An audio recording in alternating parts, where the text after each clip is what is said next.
Day 18 of my Ramakoti లేఖన యజ్ఞం. అందరికీ నమస్కారం అండి. ఎలా ఉన్నారు అందరూ బాగున్నారని అనుకుంటున్నాను. అందరికీ శుభోదయం. ఇవాళ డే 18 ఇవన్నీ రాముడికి సంబంధించి కొన్ని స్పెషల్గా ఫీల్ అవుతూ ఉంటారు కదా. అంటే రాముడు పుట్టింది 9th అంటే నవమి రోజు 9th తిథి కదా. సో ఆ రకంగా చూస్తే అంటే మనం సెకండ్ స్టెప్కి వచ్చేసాం. 9 days ఆల్రెడీ కంప్లీట్ అయింది. ఇప్పుడు 18 days కూడా అవుతుంది. సో అంటే ఇన్ని డేస్ కన్సిస్టెంట్గా రాయగలుగుతున్నాను అంటే కొంచెం ముందు కన్నా చేంజ్ వచ్చింది అని ఫీల్ అవుతున్నాను. అంటే ఒకప్పుడు నేను రాసేదాన్ని కంటిన్యూగా కూర్చొని ఆల్మోస్ట్ పీజీలో ఉన్నప్పుడు ఆ టైంలో అయితే కంటిన్యూగా ఒక 10,000 నామాలు అలా, అంటే ఒక రోజు మొత్తంలో రాయడం అలా.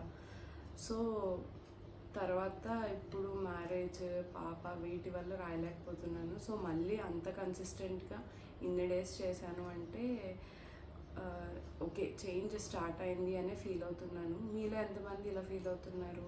ఆ విషయాలన్నీ కమెంట్ చేయండి, తెలుసుకుందాం. సో ఇవాళ వచ్చేసి 6 lines.